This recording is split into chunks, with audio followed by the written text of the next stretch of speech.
What up, Bulls Nation, and welcome into the CHGO Bulls podcast presented to you by PointsBet. Don't forget that PointsBet promo code CHGO when you sign up to live your bet life. Whose bet life? My bet life. Damn your right. bet life. Everyone's bet life. I'm actually rocking the PointsBet shirt today. Wow, you are rocking the Shout out to our PointsBet friends. Shout out. I'm Peck. You can follow me on Twitter at Bulls_Peck. My guy Big Dave here at BAWL Sports. Will, the GOAT Gottlieb, in the Magic Bubble. He is at Won't Gottlieb. We got our producer and our pal Joey hanging out with us today. Joey! Live from our West Loop studios here in Chicago. First things first, Dave. Yes. What is this vibe that you're rocking today? Because I love it. You look like a celebrity on a vacation of some kind who doesn't want to get recognized with the shades and the big-ass hat. Well, what it is it's two things. One, I wore it specifically because it's training camp day. First day of Bears training camp. Has begun for the Chicago Bears. Bear down. And this is exactly how you're going to see some of them players walking around looking. It's true. So that's why I put this hat on today. But this is also hats I wear when I'm out at a concert or I'm at a festival. Okay. This is literally my look with a backpack. You know what I mean? So if you see me in this, just know your boy is vibing and feeling You're right. either on your way to a concert or on your way to Bears training camp. Yes, or on my way to do something real low key that I'm not going to talk about. This has Akeem Hicks written all over it. Yeah, like it's that. I could see Akeem Hicks wearing the exact same outfit. Yes, that's exactly why I put it on, for that reason, for the Chicago Bears, and that begun today. But I do have another question since that happened, and Joey, maybe you can answer this for me. What the hell is this? Hey, Luke! So, Luke, Cody. Yeah, somebody come explain Don't ask me to explain. Ask So- Can somebody come please explain this to me? I believe what happened is that the other day the Cubs crew did pregame and postgame, and in between that they were streaming live for the entirety of the Cubs game. Okay. Here's And Mr. that's how it went. Stuckmeyer. Okay, there's the legend what up, right Luke? there. How are you, my friend? Thank you. Please explain what's Say going hi on to Stucky, here. everybody. For 4.5 hours, you got to have a backup plan. Okay. Mine was to just draw on a sign and put it in the chair when I had to do my business. Is that what that's for? 4 or 5 times. I'm an old guy. I need to get up occasionally. I like the very rudimentary Should put that stick on some figure dope face merch. too. We've got the profile look, we've got a mouth, we've got an eye, Go ahead, Luke. but no nose and no ear. The other side says, "Be right back." It does say that. That was the original sign. Okay. Then I made this one with the stick figure so people didn't confuse me for Cody or somebody else, because there's a guy on Twitter that's on our chat every single show that thinks my name is Steve. He calls you Steve. You're Luke Stuckmeyer. How you don't know you not Luke Stuckmeyer? Steve Lukemeyer now. Thank you for that explanation. Man. I appreciate it. Is there some kind of arts festival that we can submit that to? That is some truly breathtaking work of art right there. Yeah, we're awesome. also submitting the Blackhawks guys logo design. Oh, those are really good. Oh, yes. CHGO Art Festival. Who's the definitely one call that had the drawing of the bird? Like the Jay. yeah, I was impressed Jay by had that. the bird. Greg had the bird that was basically just a lowercase m. Right.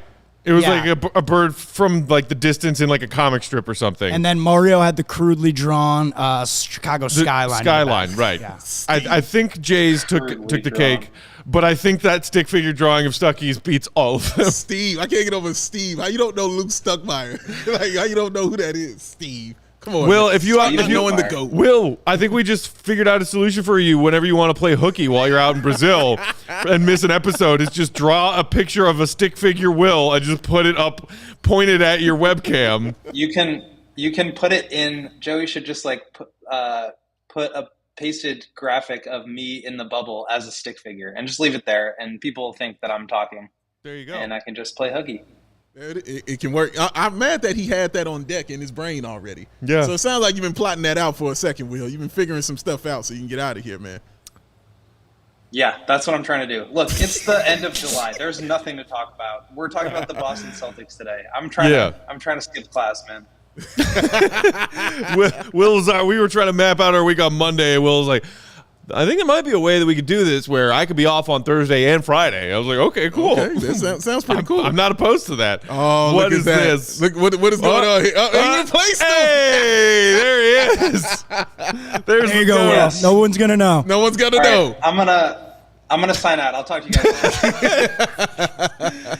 You got to have a recording of your voice like Ferris Bueller style. Yeah, You know? yeah. for when people Butler ring is the the doorbell. best. Just have a tape and then just hit play and then just have sentences and Patrick then Williams' pauses of thighs. silence. Like you press a button, it's like Patrick Williams' thighs are big. That's right. Defensive They switchability. had the Stacey King. They had the Stacey King soundboard. They need the Will Gottlieb soundboard. Right, exactly. We should hit up small our old pal lineups, Stefano small and see if he lineups. can make us a Will Gottlieb soundboard. That's right. Small lineups. Small lineups. That's where we go. You go Live your ahead. bet life. Live your bet life. It'd be awesome.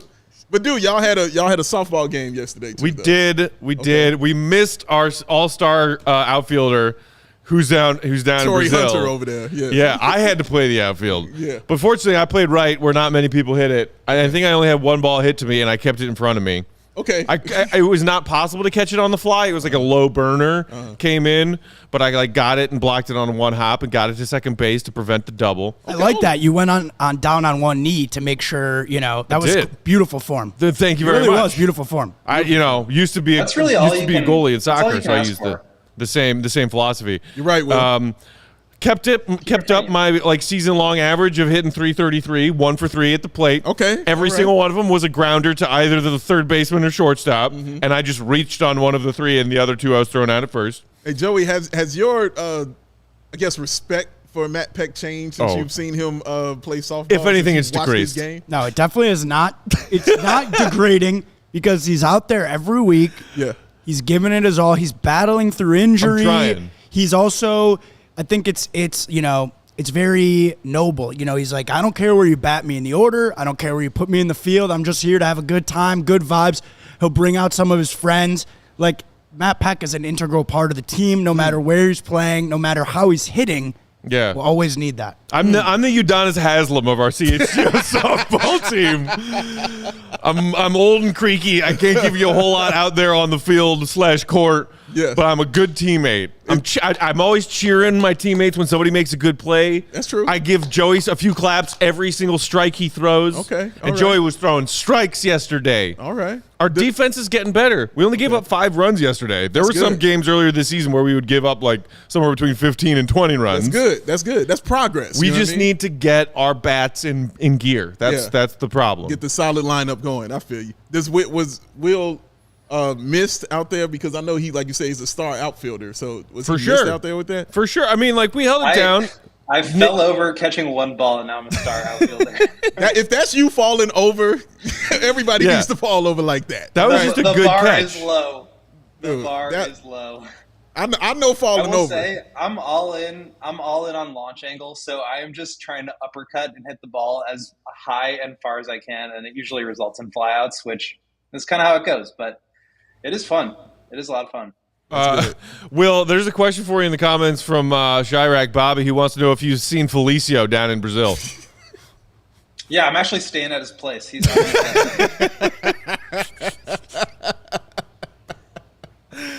He's probably got a beautiful, You know he does. beautiful, on the know he waterfront does. Yes. mansion down in Brazil. No, he does, man. He has to. Had at least 32 mil to spend on Come it. on, dude, and guaranteed. You Guaranteed. got to have it, dog. You got to have it, man. He's got to be nice. There's Felicio. 22.4 million people in Sao Paulo, and Felicio is the only one I've seen so far. Everybody else is just not I'm just there. hanging out. It's just a ghost town. Just you, your girlfriend, and Felicio. That's a squad. Will Scout. That's Will scouting is what that is. He's scouting out there. It's gonna be like Hustle. He'll come back and tell us the next Bo Cruz. That's all he gonna do. Who signed a deal today? Yes, he did. Congrats Shout to out to him. Juanjo Hernan Gomez. Shout out. But speaking of scouting, though, today we are starting a series of our It's the Offseason, What Do We Talk About variety, looking at the offseason moves made by all of the other teams in the Eastern Conference, a.k.a. the Bulls' primary competition for next season. Who did they draft? Who did they retain in free agency? Who did they sign on as a newcomer in free agency? And have they made any trades? If so, what kind of trades? And we'll give them offseason grades and then kind of project where we see them ranking in the tiers of the Eastern Conference power standings for this upcoming season. And today, we decided to start with the defending Eastern Conference champions, the Boston Celtics. There we go. Who we talked a little bit about yesterday because they are in the breaking news, headline news of the NBA offseason. They are. That they're in the mix for Kevin Durant. They are. just because for them. they can't stop accumulating an embarrassment of riches. Like, what the hell, Celtics? Yeah, Celtics are doing great. And shout out to them. They've been on that line for the past few years. Actually, basically, we can say since starting Jason Tatum's rookie season. You know what I mean? Because if I'm saying this correctly, in rookie year, he went to the Eastern Conference Finals, if I'm not mistaken, with that dunk on LeBron. I think you might be right about that. I remember that dunk on LeBron in Game 7. That was kind of vicious. That was really disgusting. But, yeah, they've been on that kind of trajectory since he's gotten here. So Eastern Conference Finals, second round, nice deep playoff runs. It's kind of what you want because when you keep doing that, you're going to break through. And they broke through this season by finally getting to the NBA Finals and had a good showing, I thought, for the most part in the finals. But that experience and then Jason Tatum forgetting he was Jason Tatum, kind of helped in that in a sense as well. But that's why I picked the Warriors over the Celtics. He did. Congratulations to him. And now, but this season, they didn't stand pat. They haven't. They didn't say we're just going to rest. We're just going to take it easy and run it back. No, they said we're going to go back and we're going to try to get better. And they added some real solid talent out there, Will, that I think that's really going to help this team. Yeah, the Celtics are like the dream setup for any franchise, right? Like they trade away Kevin Garnett and Paul Pierce and get a king's ransom in terms of picks. They get Jaylen Brown, they get Jason Tatum, and all the while they're able to continue building and actually having really good series because they had, those teams with Isaiah Thomas, and they've just like been able to rebuild on the fly while also competing for championships. And that's just something that you never see. And it was all because of that trade, really. So they've had just an incredible run where they've made the playoffs every year since 2014-15, and then they missed it in 2013-14 and have made it all the way back to 2007-8 when they won the championship with that Big Three team against the Lakers. So they are just like the model of success and consistency. And that continues when your ownership is willing to spend into the tax and when you're willing to send out picks to go get good players. And when you're able to, operate above the cap and bring in more and more talent around teams and address the weaknesses of your team immediately when you see them in a game. So really, really like what the Celtics have done this offseason, but just the last 10, 15 years, that franchise has been so impressive. So the Celtics did not have a first-round pick in this 2022 draft. They did have a second-round pick that they used on Alabama's J.D. Davison, who did play for them in Summer League and is a guy that is probably going to end up spending a majority of his time playing for the main Celtics of the G League. But he had a pretty promising freshman season at Alabama, or Alabama, as Joey has in the graphic there. Spell check, Joey. Place, Alabama. Shout out Alabama. Greenbow, Alabama. You left out one of the A's. Kind of undersized, 6'2", but a point guard with some pretty sick handles, and might have a future with the Boston Celtics, but I don't think that's somebody that the Celtics are going to look at this coming season to be like, we need this guy to contribute. It's a second rounder. He's a draft and stash in the G League for now. Yeah, and he's what Will just said. They see a need, and they address it immediately. And they knew after that finals that need was point guard. They're going to need one. No disrespect to Marcus Smart, but they're going to need somebody who's a better point guard than that. So they addressed it in the free agency. We'll get into that. But they also said, yeah, we're going to try to put some depth on that as well. So they went and got the point guard out of Alabama. So we'll see. We'll see what he turns into, because you're right. He's going straight to the G League, in my opinion. I don't think there's any room on the roster yet for him. I believe he's on one of their two ways. Okay. So he's going to get there. But I just like the fact that they drafted need. And when you're a winning team, that's exactly what you kind of do, right? You draft for need at that certain point in time, especially in the second round. That's kind of what you're looking at, Will. Yeah, exactly. And especially, I think even in the back half of the first round, when you know what your identity is and you have a ton of talent, that's when you can start trying to plug holes where, like, a guy like Ochai Agbaji comes to mind, where the Cavs had, like, playoff aspirations. They have a need on the wing. They have really good talent in the backcourt and the front court. So go out and get someone who you know can be reliable, who's proven it year over year in college, who's a little bit older and you think could come in and contribute right away. I think that's where the Celtics are too. in terms of their draft picks. And then, you mentioned filling a need at point guard. They also went out and traded for Malcolm Brogdon. And I thought he was just like, we can get into their free agency, or I'm sorry, their trades a little bit in the next segment. But just the way that they've addressed their needs, not just in terms of like, we need more passing, but it's also like, we need guys that are good decision makers that can dribble, pass, shoot, defend. And they found that at every position. And you can never have enough of those guys. So when we talk about like Dalen Terry being just the same as Io, or, there's too many point guards on this team, like the Bulls, if you're sort of looking back at the Celtics and trying to take what you can and apply it to the Bulls, you always need dribble, pass, shoot, defend. You can never have a shortage of that. And that's what you've seen the Celtics do every step of the way. And then they go out and get guys like Gallinari because they need more shooting, or Malcolm Brogdon because they need more playmaking, or JD Davison because they want to, take an upside swing, or Peyton Pritchard because they want to add a ton more shooting. So I just really like their approach and their process behind the moves. And then, just this is all over the course of the last season when Brad Stevens has moved from head coach into president of basketball operations. So there's one more thought on the product from Alabama, JD Davison. When you talked about Marcus Smart needing that point guard, if you look at Smart, Tatum, and Brown, they're three primary ball handlers from this past season. I kind of see all of them as crafty ball handlers, but none of them are explosive when they're on the ball. True. I think that Davison could provide that different element to being a ball handler and a primary ball handler. If you watch him play at Alabama, he has that ability to just light like a firecracker and go from point A to point B on the floor, and you blink and you're like, how the hell did they just do that? Smart, Tatum, Brown, they're all very good with their footwork. They're crafty. Smart in particular got a lot better about taking care of the basketball.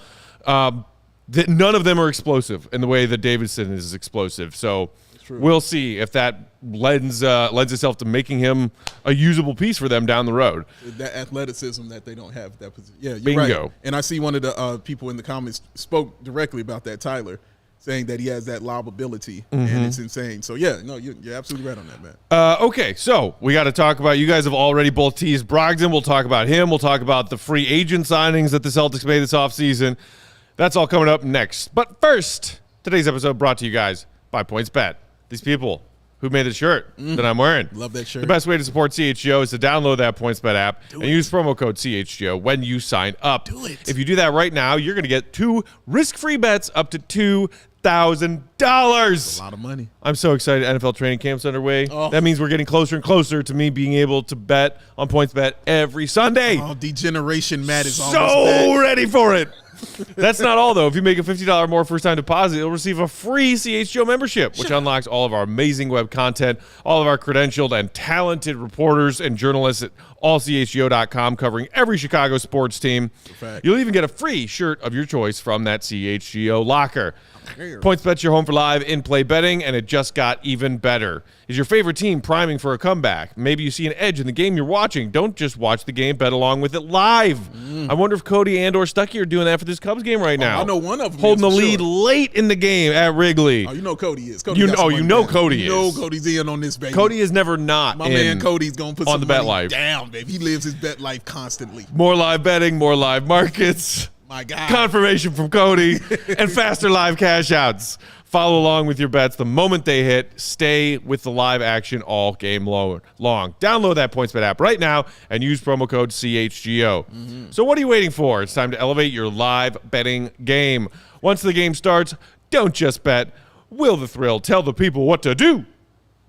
You live your bet life. All the way from Brazil, damn. Huzzah! Zazaza. Even just wearing this shirt makes me want to gamble today. Who? Is that? Yeah, Have just the wearing PointsBet the on? shirt. I just see the PointsBet logo, and I'm like, I should log in. when the show's over, we're going to log in and see what's on there. Well, it's done its job, then, is what you're telling me right now. And I really do like that shirt, by the way. I like It's wearing very it. I like how soft. it feels. Yeah, it feels Yeah. great on me. I'm like, this is awesome. I'm wearing this a lot. And it matches the red and black Mitchell and Ness that I got rocking look up at top that, today. ladies. Look at that fashion Not statement. an accident. Look at that. All right, guys. So nothing crazy when it comes to the Celtics in free agency. There's one name that's interesting and two that really aren't. So they bring back Luke Cornett on a 2-year deal for $4.5 million. Shout out to our guy, Robert Horry. They bring back Sam Hauser on a 3-year, $5.6 million deal. But the biggie is a name that was also tied to the Bulls in the first week or so of that free agency window. It's Danilo Gallinari, who was traded and then waived and signed with the Celtics after he was waived on a 2-year, $13.3 million deal. Gentlemen, what are you expecting Gallinari to provide for this team? Obviously, he gives you size, and he can give you floor spacing ability. He's a big who can shoot the three. Do you think he is a big difference maker for the Celtics next season, or do you think he is just sort of a, we got you on the bench if we need you kind of signing? Go ahead, Will. I think that what you said is true, but I think it's a totally different, I would be really excited about that if I'm the Celtics. Whereas with the Bulls, I think they need to rely on a guy like Gallinari a little bit more because he's the only one that's got the size and the shooting. So now he's got to play more minutes. Gallinari is not really capable of playing heavy, high leverage minutes in the playoffs anymore because he just can't move. He can't defend. But when you're in matchup specific situations where the Celtics need 3-point shooting on the floor, they can have 3-point shooting on the floor because they have Gallinari now. It's basically like the equivalent of having a lefty reliever at certain points during, down the stretch of a baseball game. And your manager can just go to a specific guy that has good splits against a certain batter or that, has a good pitch that the batter isn't able to hit. So when you're able to bring somebody in like Gallinari like that, he really serves a huge purpose. And I think they're going to be series, maybe it's not in the finals, maybe it's in the first round or something where a matchup presents itself and Gallo can be super effective, and then you won't see him for a second series. There have been a ton of examples like that across the league this past year and just forever. So when you have that kind of depth, and now the Celtics are 10, 11 deep, and you have the ability to just go to certain weapons in perfect situations, he's exactly the kind of player that you want. Whereas, like I said, with the Bulls, they're going to rely on this guy for 25, 30 minutes a night, and he's going to have to defend, and they're going to try to switch, and it's just not going to work because you've got Zach and DeMar out there, and Vooch. So I think for them, it makes a ton of sense. Obviously, the Bulls, tried to outbid the Celtics, but I just think for him to get the non-taxpayer mid-level, the $6.4 million, and go to a much better team and have a role that's much more suited to him, I think it makes total sense. Yeah, Will's dead on as usual on that.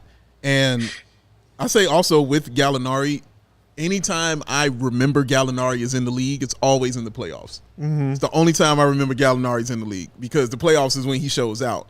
And he always came through for that Atlanta Hawks team. If you remember when they went to that Eastern Conference Finals, he was part of that. He was a big part of that as to why they got there. He was hitting some clutch buckets in the second half of that team, man. I still remember that. So I think Boston has that mindset as to why they went after Gallinari. Like Will said, he's not going to be dependent on to be out there as an every game guy. He's kind of a stash guy, and you're going to see him in the playoffs, especially when the matchups dictate that. And when they come down to that fourth quarter, because remember, they lacked a lot of clutch shooting in that finals. They was close in a lot of those games, but they lacked a lot of clutch shooting, and they needed that. And Gallinari can definitely supply that. If he can't supply anything, he's definitely cold-blooded when you need that bucket. So he can give you that. And he wanted to be in Boston. And that was the other key thing about it, because we talked about it when we did a show a few days ago. That was the thing for him. It wasn't that the Bulls didn't try to get him and went after him like that. He took less money and said, because I want to be here. This is my childhood. This is what I grew up watching. This is my dad's favorite team. So, yeah, I'm going to go ahead and go to the Boston Celtics and, try to have success there. So he wants to be there. He's a good fit there, as Will stated. And, yeah, I think it's an excellent move for them, man. I really, really do. It's just another guy who is a vet who's had not only that run with the Hawks to the conference finals in 21, but he went to the playoffs with Denver. He went to the playoffs with the Clippers. He went to the playoffs with OKC, along with Al Horford, just sort of a wily vet with lots and lots of playoff game experience, big game experience. So, I don't think his addition vastly improves the Celtics on paper, but it's a useful piece to have if you need him. Yes. And Will, I'm with you I think in that. that's exactly why it vastly improves him on paper, because now if you need him, you got him, but you don't have to rely on him. I think that's super valuable. Yeah. Whereas if he ended up coming to the Bulls, they might be asking more of him than he was capable of giving. Yeah. Will's dead on with that because he's right. Like 15 to 20 minutes a night. Yeah, they're going to be looking to lean on him for that because he provides things that the Bulls don't have. Right. So, yeah, you're definitely going to be leaning on him and wanting him to be out there for that team, for the Bulls. But, yeah, he made the right decision, going to Boston, I think. And I think Boston made an even better one because we saved some money. And got a guy that's clutch. So it was a win-win for them. And the Bulls fans several Bulls fans weren't happy about Gallinari anyway, coming here to Chicago. So, pass on him, missed that. He's in Boston. So, yeah. When I heard about it, I was kind of like, Yeah, right. Which is basically the exact same response I had to Andre Drummond and Goran Dragic. Meanwhile, Joey in the comments just said, Luke Cornett and Sam Hauser getting $5 million. I need to find a different career. Yeah. Joey, you're not allowed to find a different career. This is your career. You're not allowed to go anywhere. Yeah. If you leave us, we will track you down and bring you back. Unless you grow right now from then. Well, yeah, I don't know if the NBA is necessarily the new career, but figure it out. That man knows his limitations. Nah, dude. Baseball diamond or softball diamond. Softball. Okay. Yeah, 0 for 3 yesterday, so I'm not sure about that either. Might have a Tommy John surgery coming up too. So. Yes, that's exactly right. Exactly right, man.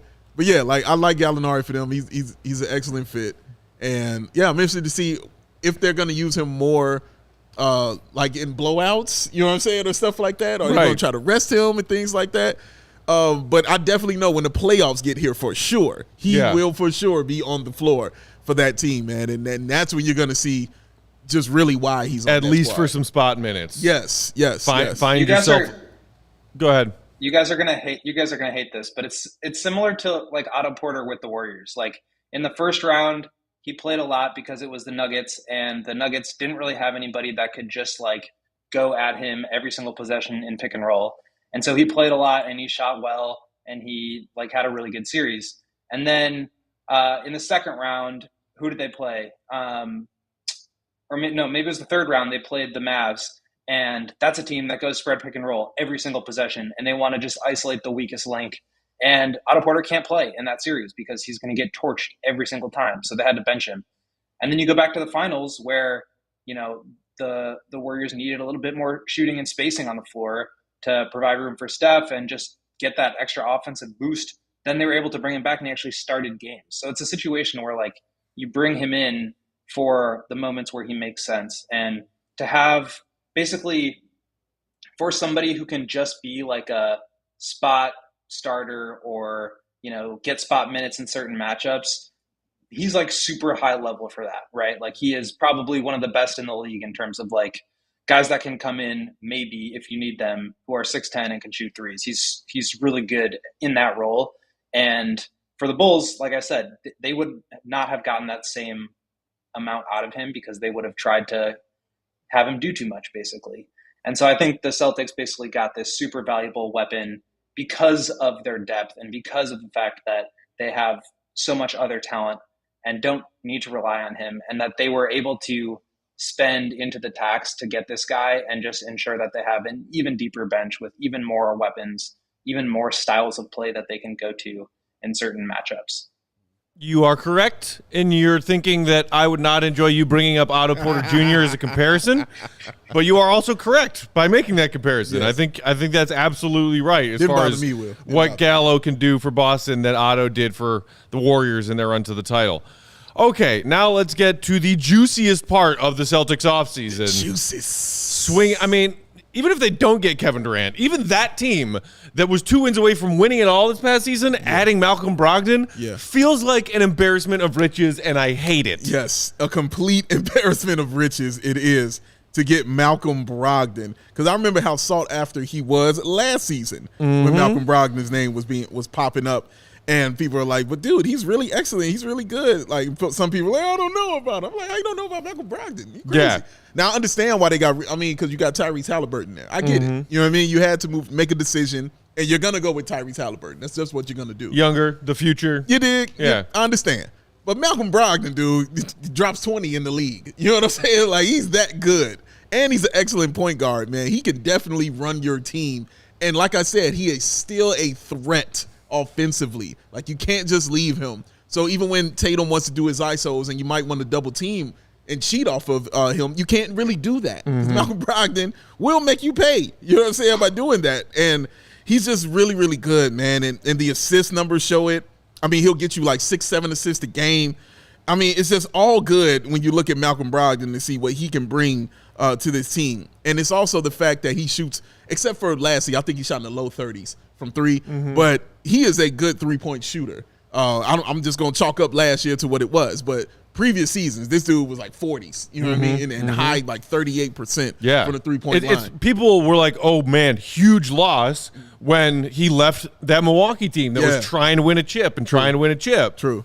Rookie of the year out there when he was in Milwaukee, man. Second round pick? Am I right about that? Was he a second rounder? Malcolm Brogdon second round pick? Yep. Yeah, he was. So basically, and the thing I love, the thing I love about Brogdon for the Celtics is just the price that they got him. Essentially, they were willing to take on more money because, again, they're willing to spend and go into the tax, and all they gave up was a bunch of flotsam, essentially, with like Aaron Nesmith, Daniel Tice, and they gave up the 2023 draft pick, which if you just look at it is, that's, people trade draft picks for star players. But the protections on that are so ridiculous. It is it's top 12 protected. Yeah. And then it turns into a second. There's no year after year, like the Bulls, when they traded for Vooch, it was like top 4 protected the year after that, top 4 protected the year after that, and then top 3 protected. And this is just like, if it's not top 12, it becomes a second round pick.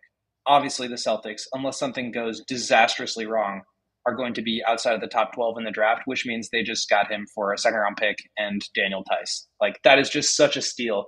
And all it was that they were willing to take on the money. So, again, this is a situation where Brogdon probably is good enough to be a second, third, probably fourth best starter on a championship caliber team. Like, he is really good, but he has a ton of injury history. And so to be able to bring him along slowly, get acclimated in the Celtics system, and make sure that he's healthy going into the playoffs, and then, again, you weaponize him in certain series, or you bring him in for different matchups, or maybe you just ramp him up and play him at a much higher role, but you're willing to, take the regular season carefully with him because he's got the injury history and because you're so deep and talented, you don't need to push him. And so, again, I think it looks a lot better, and he will look a lot better with the Celtics than he would have had he gone to another team where he would need to play 82 games and he would need to play 36 minutes a night. Yeah, very true. And go ahead. Also, for me, Matt, it makes, and as wild as this to say, but it makes Marcus Smart expendable. Yeah. It really does. And we know, and I'm saying that's wild to say because this is the defensive player of the year we're talking about here. The dude is good. He plays basketball really well. But having Malcolm Brogdon as your backup makes certain things expendable, especially if he can run that team like they want him to. You know what I mean? Like, it's just and you saw it in that Warriors series that Celtics offense could get very stagnant at times, or they would have a few trips down where they would come up empty or turn the ball over. And they went from being in control of the momentum of the game to all of a sudden reeling. Yeah. And a lot of that had to do with just executing their half-court offense. Yeah. And a player like Brogdon could absolutely help them in that regard. I see Emilio in the comments asking, could we, a.k.a. the Bulls, I'm assuming, have gotten him for Kobe White and the Portland pick? Malcolm Brogdon for the Kobe White and the Portland pick? I mean, as Will pointed out, they got him for a first-rounder next year. Tice, Nesmith, Fitz, Juwan Morgan, Nick Stauskas. Like, maybe. That graphic. Maybe. But kinda, sorta. It depends on what. I think absolutely they could have. I think it's it depends just on what a matter you think of the money. that Portland pick is going to be, and if it will convey because you think Portland's heading back to the playoffs with the moves that they've made, rebuilding around Dame. But yeah, as you're about to say there, Will, I think it's certainly possible that they'd be willing to make that deal. This is going to be either Dallas's second-round pick, Miami's second-round pick, or Houston's second-round pick. So probably going to be Houston's, which will be pretty high. But like the Bulls absolutely could have made this deal if they were willing to go into the tax. They would need to have probably sent back a little bit more than Kobe, which would have been difficult to just find the matching salary. But again, the Pacers didn't get matching salary back. They got cap relief with this trade, which was the incentive. It's the same thing that the Pistons did with Jeremy Grant. They basically traded Grant into the Blazers trade exception that they got after trading CJ McCollum. And that was why they were willing to only take back so little in terms of draft capital, was because they just wanted to get off the money. I think it was the same thing with the Pacers here. And if the Bulls were willing to spend into the tax to get a deal like this done, they probably could have beaten it. I think Kobe's more valuable than anybody on this list, including the pick, given that it's going to be a second rounder. And you toss in the protected Blazers pick, I think that totally wins. But also, I don't think Brogdon would have been as good a fit on the Bulls. Like, obviously, as I said before, you want as many dribble, pass, shoot, defend guys as you can. He's a great decision maker. I think he fits really with anybody, but the Bulls have Lonzo, they have Caruso, they have DeMar, they have Zach, a bunch of 6'5", 6'6" guys. Brogdon falls into that same category, and it's just hard to play all of those guys, especially when so many are injury prone. So I'm not saying they should have done that necessarily, but I think they could have beaten that offer if they wanted to. Will, quick question for you. Of those players that in the Pacers got back, outside of Daniel Tice, which one of those guys do you think can actually come in and contribute to that team? I think they're going to hope that Nesmith is going to be the one. I mean, they really don't have any wings. Nesmith is a little bit undersized for a 3 as well. I think he's 6'5", but he was like an elite shooter in college. He was drafted around 16 in 2020, same draft as Pat. And so, you know, the Pacers rebuilding, getting a young player who can really shoot it. I know his shooting numbers haven't been as good since coming to the league, but I think that's the kind of swing that you want to take if you're a rebuilding team. So that seems like the prize of the deal for them. Obviously, you know, if they get the 32nd pick or something from Houston, that would be great too. But my guess is that they're going to try to move Tice, and the rest is just filler. Yeah, and it's crazy that the Celtics add Brogdon to this mix of talent they have. And when you look at that list of names that they sent to Indiana in that trade, like, yeah, Tice gave them some spot minutes in certain games in certain playoff series of this run that they just made. Nesmith would occasionally play if they were shorthanded, off the bench, very limited minutes, didn't even play in, you know, a large majority of their games throughout the regular season. They just added Brogdon and didn't give any of their key rotation guys back. Yeah. Not just none of their starters, not any key rotation guys were given up in that trade. Yeah, and that's why I like what they're doing, because the other thing the Celtics do, that winning teams do, they don't fall in love with role players. You know what I mean? Like, they don't fall in love with guys who might be fan favorites or anything. They're like, no, you can go. You know what I mean? Like, we're trying to get better. Daniel Tice is a great example of that. Left, came back. They were like, thanks. Definitely a fan favorite. Definitely, but they have no trouble trading him 0 every year. Every year. What was Barnes? Was it Barnes that used to be there for them? Aaron Baines. Aaron Baines. Yeah. Thank you very much. Another fan favorite of theirs. They were like, you can go. You know what I mean? Like, you can get out of here, man. They're not holding on to any of that stuff, and I love when teams do those things. Peck, you mentioned it, but I do think Brogdon is a perfect fit for the Celtics. You mentioned their struggles down the stretch in the half court in the finals. Even in Game 7 of that Heat series, like with that 15-point lead basically slipping away in 2 minutes, and Brogdon's going to give you all the playmaking that Marcus Smart does, but with significantly less turnovers. He's going to shoot. He shot 45% on catch and shoot threes last year. He can play without the ball in his hands. Tatum's obviously pretty ball dominant, but I just think it gives that half-court offense a little bit more juice, and that's really all they need is like just a little bit more. You know? Yeah, it's crazy that they and Miami both had half-court offenses, and then that was just in like some of the halves, some of the games in that conference final series were ugly. That was some good old-fashioned Eastern Conference basketball. Oh yeah, or you know, as Draymond might see it, Bulls Jazz '98. Bulls Jazz, you know, because the Bulls, they have no half court. All right, so now that we've established everything that the Celtics have done thus far this offseason, there is that giant asterisk floating out there named Kevin Durant. We'll see. We can circle back to this if that goes down.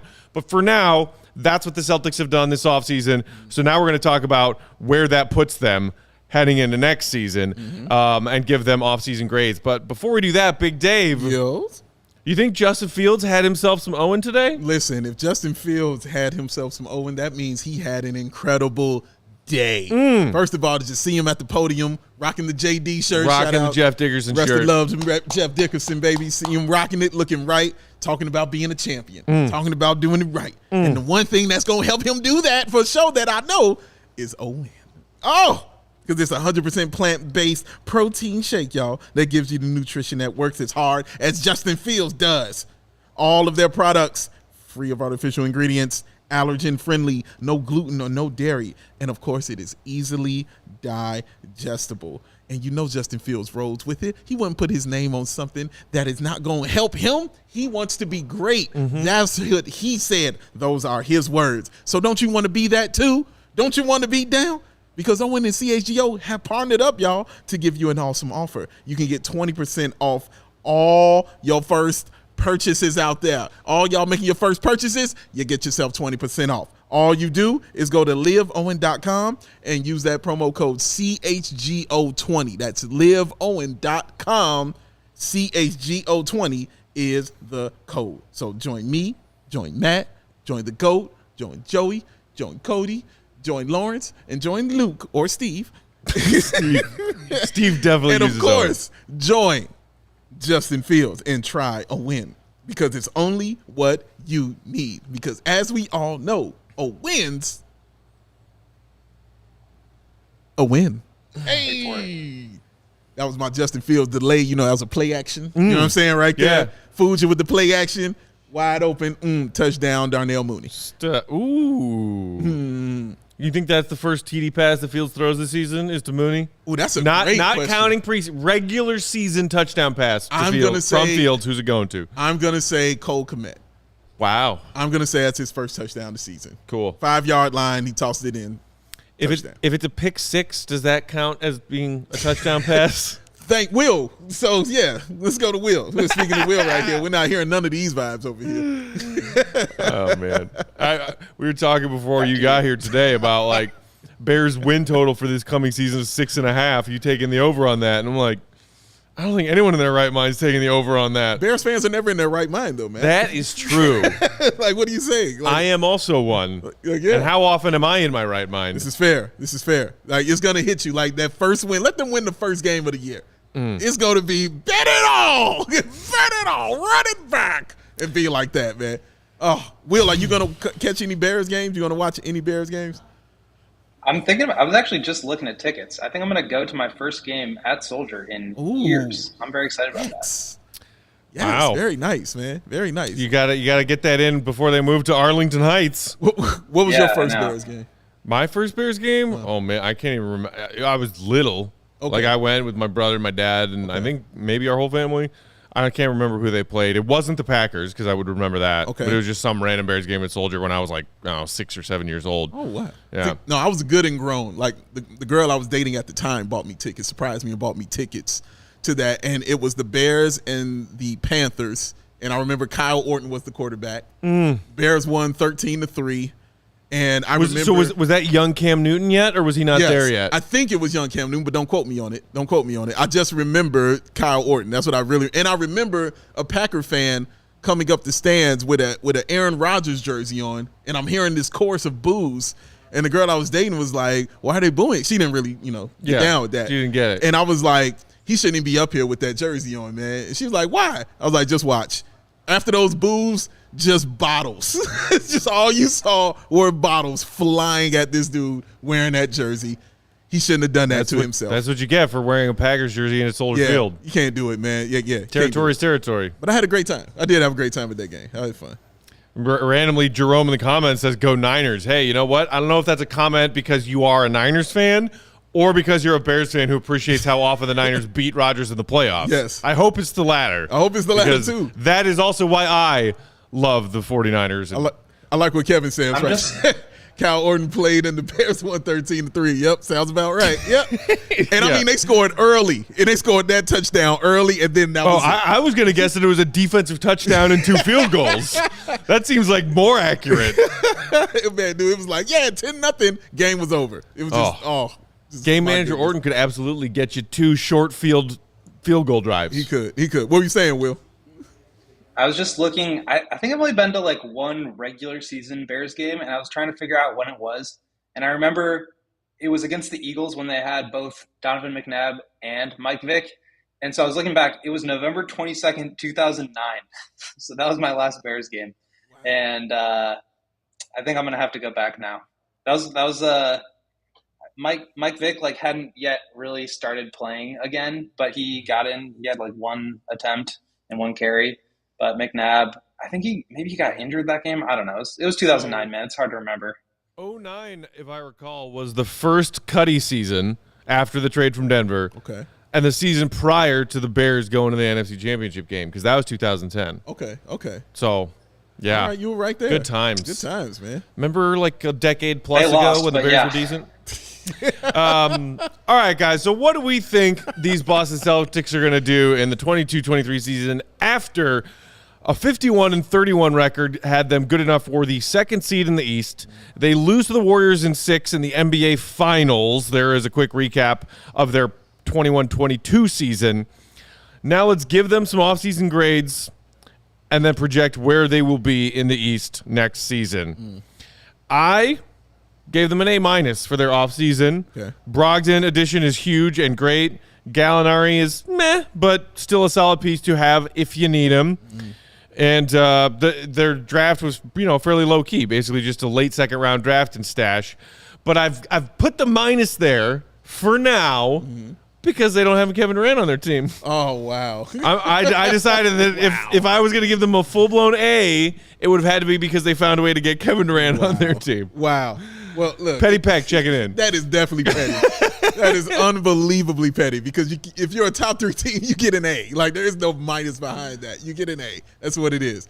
They made all the right moves. They did everything correctly that a winning franchise should do when you're trying to get back to an NBA Finals. When you've got your stars in place, when you got your right coach in place, when you got your culture in place. They have all those things set. All you have to do is kind of add to those, and you want to add the best pieces. You know what I mean?